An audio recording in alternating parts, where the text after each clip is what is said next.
Kisah ini berasal dari seorang wanita bernama Rina. Rina adalah seorang gadis cantik yang baru saja pindah ke sebuah kampung di Jawa Timur. Dia tinggal bersama neneknya yang sudah tua dan sakit-sakitan.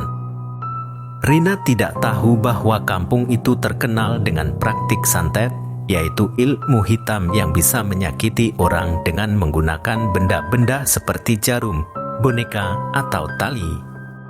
Suatu hari, Rina bertemu dengan Rudi, seorang pemuda tampan yang juga baru pindah ke kampung itu. Mereka saling tertarik dan mulai berpacaran. Namun, hubungan mereka tidak disukai oleh Sari, seorang gadis yang juga menyukai Rudi. Sari merasa cemburu dan iri dengan Rina dan berniat untuk memisahkan mereka.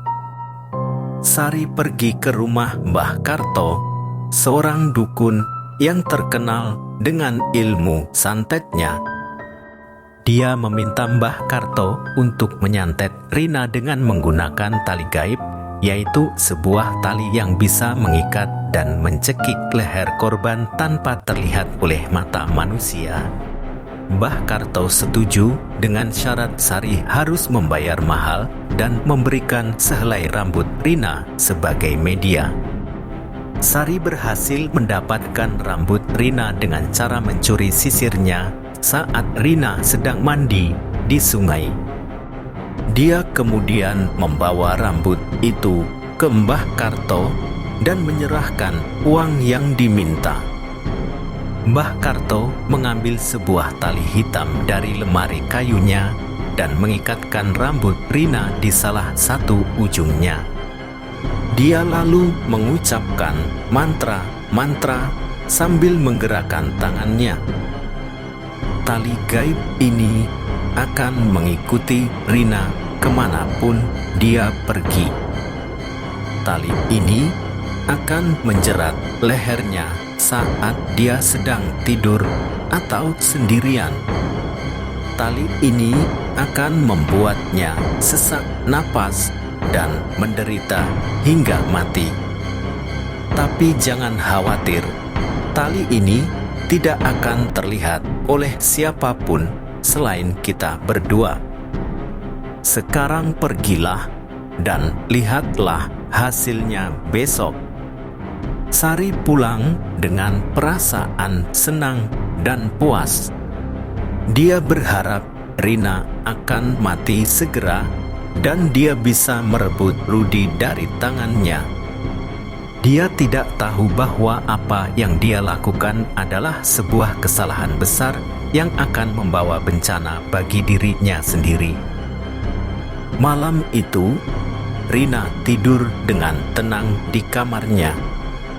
Dia tidak menyadari bahwa ada sebuah tali hitam yang menggantung di atas kepalanya. Tiba-tiba, tali itu turun dan melilit lehernya dengan erat. Rina terbangun dengan terkejut dan merasakan sesuatu yang menekan nadinya. Dia berusaha melepaskan tali itu, tapi tidak bisa melihatnya. Rina berteriak minta tolong, tapi suaranya hanya keluar sebagai suara serat. Neneknya yang tidur di kamar sebelah tidak mendengarnya karena sudah telinga peka. Rina merasa semakin lemas dan pingsan. Keesokan harinya, neneknya masuk ke kamar Rina untuk membangunkannya. Dia terkejut melihat cucunya itu tergeletak di tempat tidur dengan wajah biru dan leher bengkak. Dia berteriak histeris dan memanggil tetangga-tetangga untuk datang. Rudi yang mendengar keributan itu langsung bergegas ke rumah Rina. Dia menangis melihat kekasihnya sudah tidak bernyawa di tempat tidur. Dia mencium pipinya yang dingin dan memeluk tubuhnya yang kaku. Sari yang juga datang ke rumah Rina merasa senang melihat mayat Rina. Dia berpura-pura menangis dan menghibur Rudi. Dia berpikir bahwa sekarang dia bisa mendapatkan Rudi tanpa halangan. Namun, dia salah besar. Ternyata, tali gaib yang digunakan Mbah Karto untuk menyantet Rina adalah sebuah tali sakti yang memiliki kesadaran sendiri. Tali itu tidak suka dengan orang-orang yang jahat dan bermaksud buruk. Tali itu juga bisa merasakan perasaan Sari yang palsu dan licik.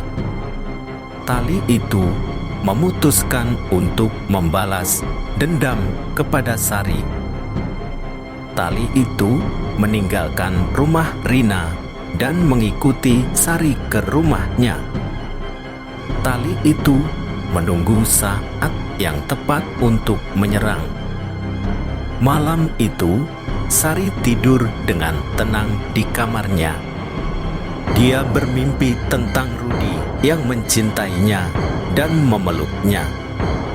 Dia tidak menyadari bahwa ada sebuah tali hitam yang menggantung di atas kepalanya. Tiba-tiba, tali itu turun dan melilit lehernya dengan erat. Sari terbangun dengan terkejut dan merasakan sesuatu yang menekan nadinya. Dia berusaha melepaskan tali itu, tapi tidak bisa melihatnya. Sari berteriak minta tolong, tapi suaranya hanya keluar sebagai suara serak. Orang tuanya yang tidur di kamar sebelah tidak mendengarnya karena sudah telinga peka. Sari merasa semakin lemas dan pingsan. Keesokan harinya, orang tuanya masuk ke kamar Sari untuk membangunkannya. Mereka terkejut melihat anaknya itu tergeletak di tempat tidur dengan wajah biru dan leher bengkak.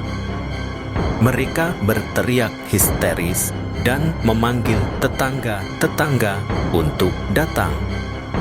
Rudi yang mendengar keributan itu langsung bergegas ke rumah Sari. Dia kaget melihat gadis yang selama ini mengganggunya sudah tidak bernyawa di tempat tidur. Dia merasa kasihan dan bersyukur bahwa dia tidak pernah menyukainya. Tali gaib yang menyaksikan semua ini tersenyum puas. Tali itu merasa telah melakukan tugasnya dengan baik. Tali itu kemudian menghilang tanpa jejak, meninggalkan dua mayat yang menjadi korban dari keserakahan dan kebencian manusia.